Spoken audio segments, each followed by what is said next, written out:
Hello, and welcome back to my channel. Today I have a little bit of a short build and tutorial for you all. So, one of my favorite parts of model car building is I'm really into the 3D design world. I do a lot of designing of my own parts, and those parts I will use on my builds, but I also upload some of them up to my Cults 3D page. And this first part of the video is going to be a little bit of a promo for that because I have this new design. As you can see here, this is a 25th scale railroad cart, and I am going to upload this to my cults, and this video is going to be kind of a quick build of us doing the build, but also a little bit of a tutorial if you were interested in purchasing the files to print this yourself. This you can kind of follow along and use this as your instructions. So, like I said, I'm going to use this first part of the video as a little bit of a promo. I don't really talk about it too much in the videos, but I do design a lot of parts and upload them to my Cults 3D page. Now, Cults is a online storefront where 3D modelers can upload their designs. It's for anything and everything from kitchen gadgets to random pegboard hooks to miniatures to all sorts of stuff. But there's also a good number of people who upload files for 1/25th scale models and even smaller and larger. And I'm one of those people. So this is my newest design. This is the railroad cart in 1/25th scale that is fully functional. I guess some of the other things that I have up on there, if you're into flatheads like I am, I have a ton of flathead parts. Like this is the Oberhausen ray gun supercharger. This is a little mock-up that I have. Very rare supercharger and just had to replicate it. It's an electronic aided supercharger, so that is a starter motor on the back there, and then there's a belt drive in the front. Along with the railroad cart, I'm going to be uploading my Marshman supercharger, which is known as the rarest supercharger for flathead Fords. This is the dual carb version, but I also have the single carb version. And I also got some other stuff. If you followed my Model A coupe build, you would have seen this is the McCulloch supercharger that I designed for use on that car. And I have other stuff. I have mud flaps. I have some non-flathead stuff. I have like a thick stun hop-up kit for the Chevy 235.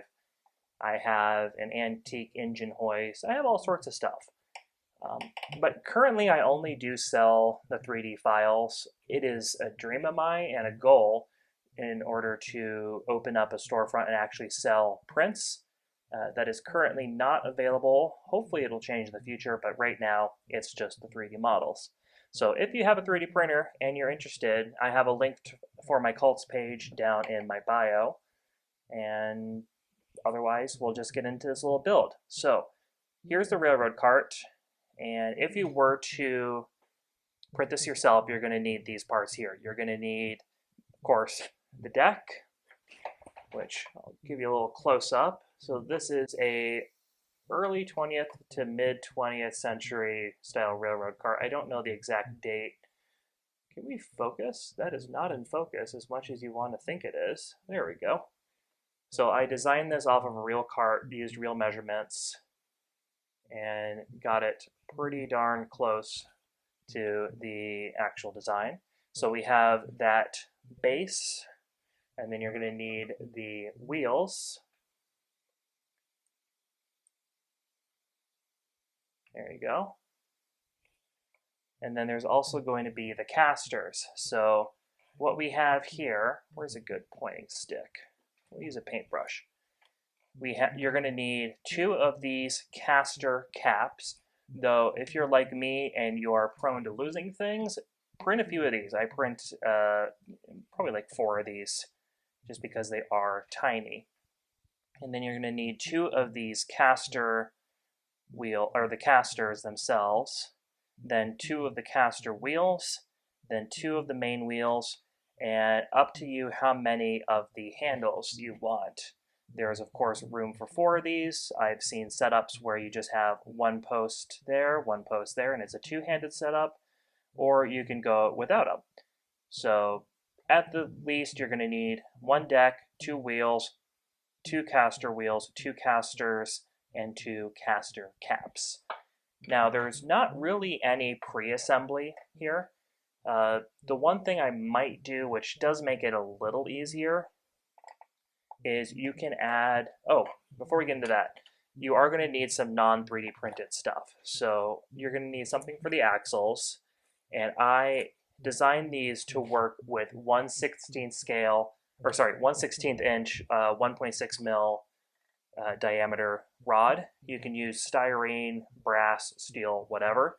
The steel or the metal will give you a little bit more support for the main axle, though that's the only time I would really see a benefit to using the metal. Otherwise, the styrene works perfectly fine.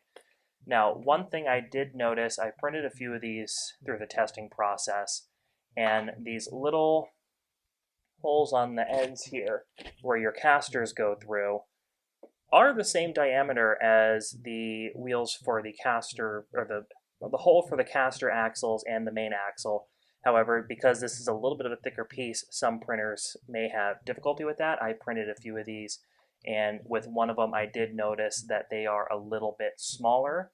Now, this is not an easy thing to sand. You can try taking like an X-Acto knife and just kind of burrowing out the hole, see if that helps. But if that does not, you might need some 1.3 mil styrene. This is 0.05 inch. So just a heads up, you may need this, but it is designed to work with the 1.6 mil, the 1/16 inch. So that's the only thing you're going to need that is not 3D printed.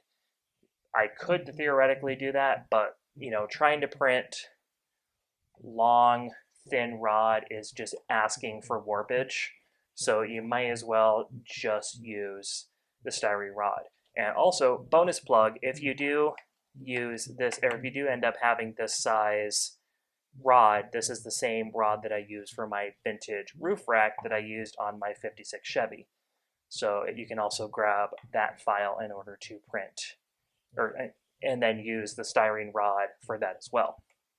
That I would potentially recommend brass rod depending on how much load you want to put on the roof rack. But that's not what this is about. So back to the pre-assembly. There really isn't any, but what you could do is take these casters and go ahead and glue some styrene rod into them. This will, first off, make it a little bit easier to paint because you'll have something to hold on to, but also potentially just make it easier. When you're assembling this, I would glue the can we call it the axle, the pivot rod, whatever you want to call it, into the caster first, so that you can then add the wheel and then use the cap on top when you're actually installing it. So if you want to do some pre-assembly, you could do this, but it is not mandatory. So because of that, I am going to go ahead and glue some rod onto these casters, and then I'm going to get everything into paint, and we'll just do a little speed build showing off the painting process, and then I'll get back to you for the assembly.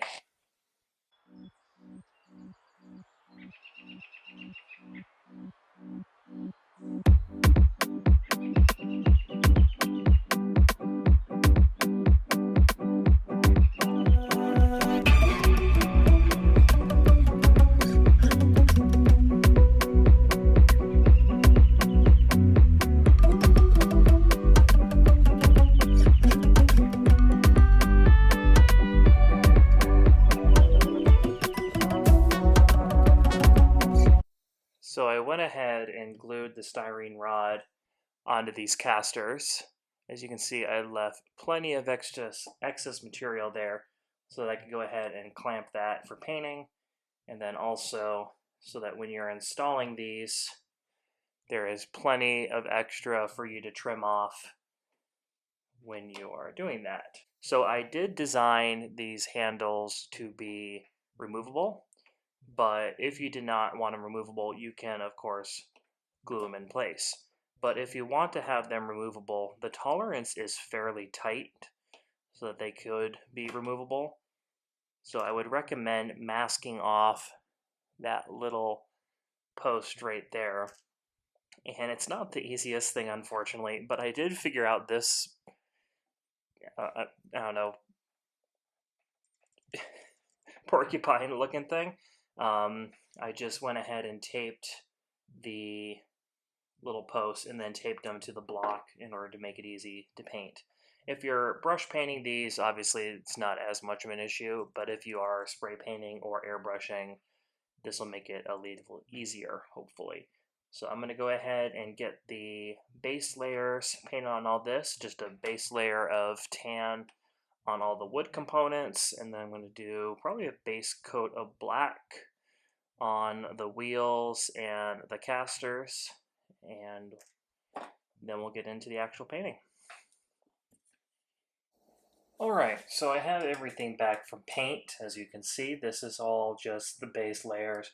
I use just this kind of light yellow brown for the wood, and then all the metal components got some black, and then I will go in and brush paint all of these little brackets in black in order to detail that. And if you wanted to, you can call it right there. However, I'm going to go ahead and do some weathering on mine, so I'm just going to let the camera roll and we'll go ahead and speed through that process and see you when it's all weathered.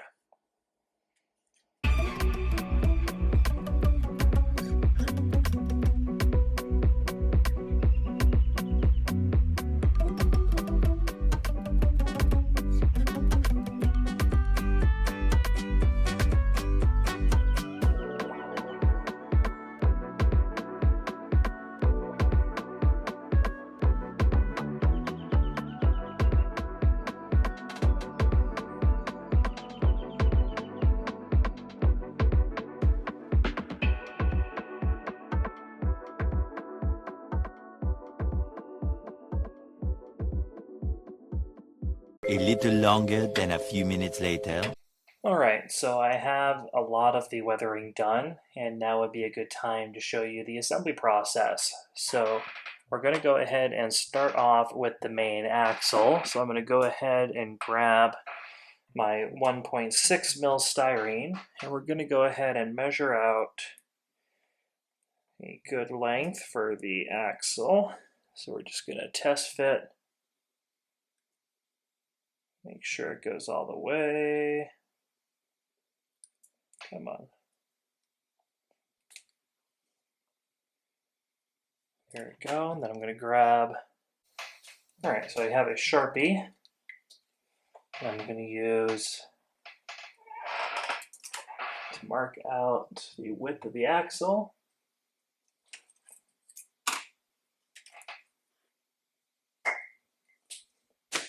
And where's my, there it is. Go ahead and cut that axle down. So,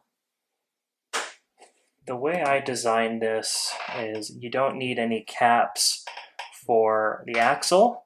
I guess if you wanted to, you could cut the axle a little bit long, and I'm just test fitting this off screen, and use the same caps that I designed for the caster in order to hold the axle in place. But instead, that needs a little bit of a trim. I designed it so that the wheels hold it in place. So you glue the wheels to the axle and you let that hold everything in place. Sorry, I'm off camera.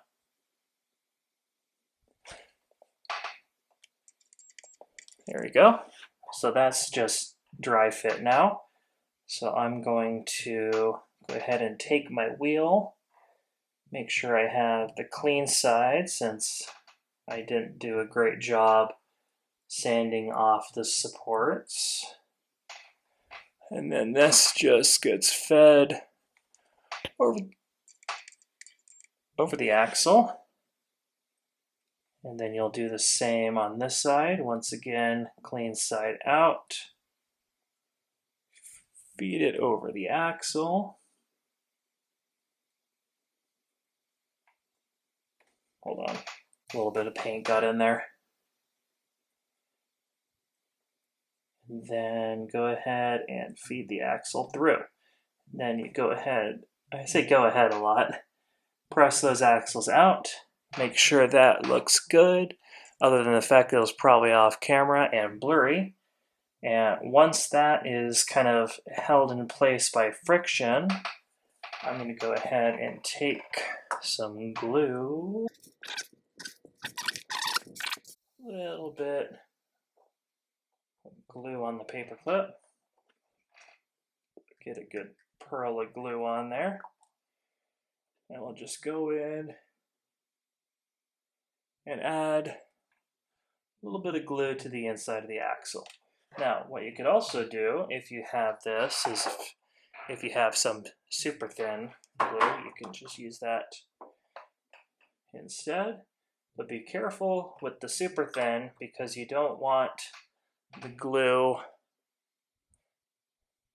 Why do you struggle so much with staying in focus? You don't want the glue to go all the way through. You just want to glue the axle to the wheels and not the axle to the cart. So throw a little bit of glue there. Now obviously I have not painted this axle, so after it's all mocked up, I'll go in. And then you just make sure that's still moving all right. It's a little sticky, but we'll work it some more. Cool. And then I'll go in, add a little bit of paint on the axle caps, and then paint, or not the axle caps, but the axle ends, then paint the axle itself. Now, we're going to do essentially the same thing with the casters. We're going to have our caster here, and we will measure out the axle. Now, with the casters, you are gluing the axle to the caster, not the axle to the wheel.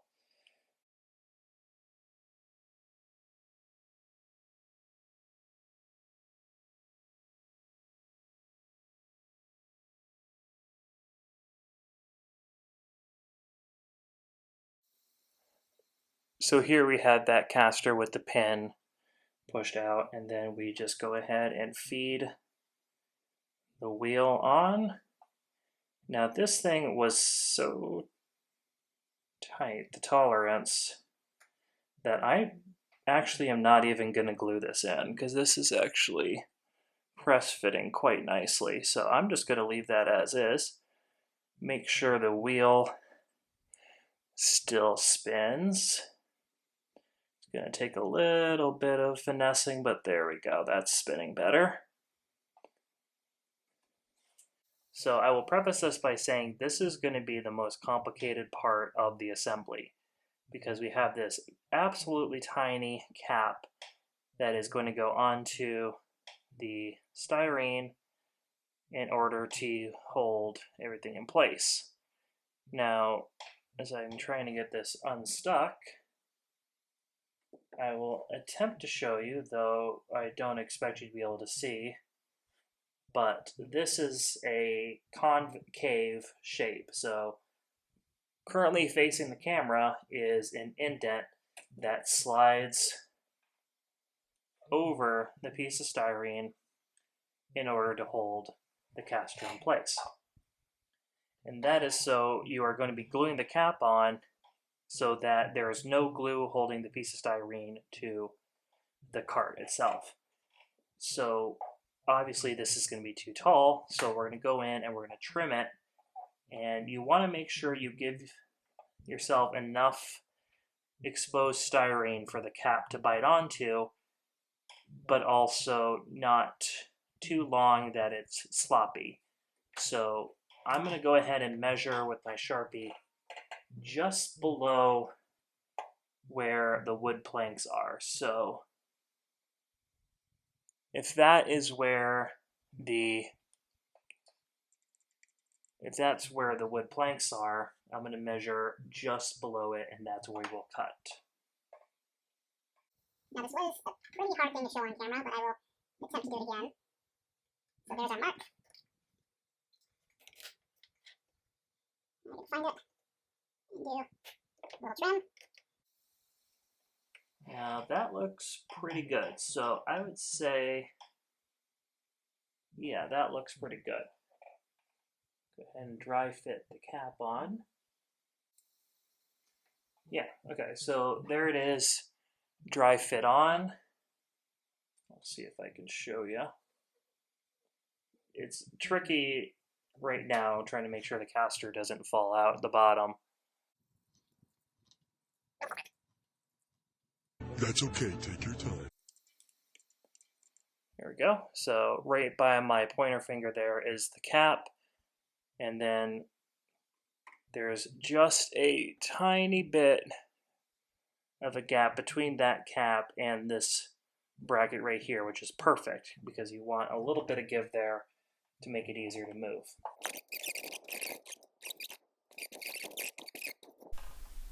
Okay, so I don't know how usable that last clip was since it was out of focus, but here's the cap installed, and hopefully, if I did this right, it should spin. So there we go. So now that everything is installed, everything should roll. These little caster wheels are being a bit of a pain, so I'm going to work those some more. But yeah, everything rotates, and then if we come back down here, all my little handles fit into place and allow you to remove them if you want. So yeah, I'm going to go ahead and, now that it's all assembled, go in and do the last little bits of painting all the exposed styrene and painting these caps, and then I have a few other little detail bits I'm going to add to this. And then when we're done, we'll have the glamour shots. So stick around for those, but thank you for watching, and once again, if you are interested, this cart design is available on my Cults 3D page, and all you need is a 3D printer. Go on there and purchase yourself the file and grab a few other things if you're interested. So thanks again for watching, and here's the final photos.